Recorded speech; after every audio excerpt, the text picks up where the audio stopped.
सबसे पहले अयातुल्लाह खुमैनी साहब को खिराज अकीदत और इंसानियत के दुश्मन अमेरिका और इजराइल पर 1000 बार लानत। आज पूरी दुनिया के अंदर त्राहिमाम है। नाबालिग बच्चों की शांति के नाम पर हत्या की जा रही है। युद्ध किसी भी समस्या का हल नहीं है और युद्ध से कभी शांति नहीं हो सकती है। मैं इस मौके पर ख़ास तौर से अपने देश के तमाम उन लोगों से कहना चाहता हूं जो तरह तरह की भ्रांतियां संचार माध्यमों से, यूट्यूब के माध्यमों से फैला रहे हैं। मैं ख़ास तौर से उनको ये बताना चाहता हूं कि ये मामला पूरी तरह से हक और बातिल के बीच का मामला है। ये न शिया सुन्नी की लड़ाई है, न मुस्लिम ईसाई की लड़ाई है। ये जालिम और मजलूम के बीच की लड़ाई है। हिंदुस्तान का जो कैरेक्टर रहा है, हिंदुस्तान की जो सोच रही है, तो हमेशा पॉलिसी रही है, शांति की रही है, इंसानियत की रही है, भाईचारे की रही है।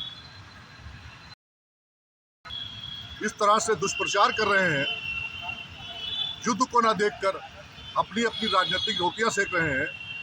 कोई इसे शिया बनाम सुन्नी करार दे रहा है, कोई दे रहा है।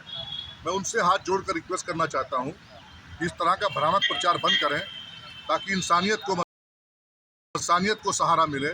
और जो भारत की छवि है, भारत की जो शांति के लिए छवि है, भारत की जो इंसानियत के लिए छवि है, भारत के लिए जो मोहब्बत के लिए छवि है और भारत की अंतर्राष्ट्रीय स्तर पर जो पहचान है, वो पहचान बनी रहे।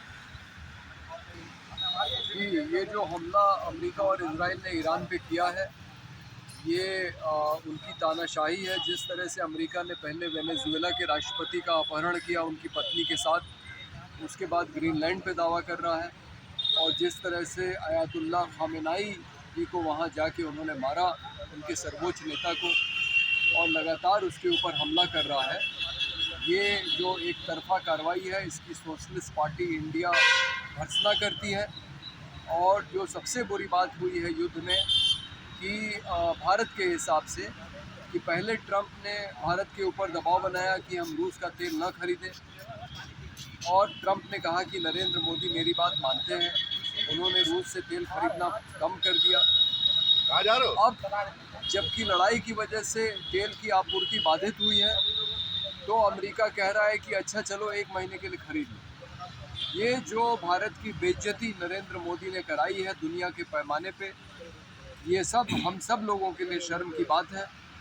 और हमारा ये कहना है कि जिस तरह से 1965 में पाकिस्तान के साथ लड़ाई में जब भारत अमेरिका का गेहूं लेता था और अमेरिका भारत की विदेश नीति को प्रभावित करने की कोशिश कर रहा था, तो लाल बहादुर शास्त्री ने कहा कि लोग एक टाइम खाना ना बनाएं, और घरों में एक टाइम चूल्हा जलना बंद हो गया था। उसी तरह से आज नरेंद्र मोदी को ये कहना चाहिए कि भाई पेट्रोल और डीजल की खपत कम करें, देश जो है रूस या अमेरिका पे आश्रित न रहे, उसको अपमानित ना होना पड़े। लेकिन ये कभी नहीं कहेंगे क्योंकि इनकी सारी नीतियां अडानी और अंबानी को फ़ायदा पहुंचाने वाली हैं। इसलिए हम भारत की भी भर्त्सना करते हैं जो उसने दुनिया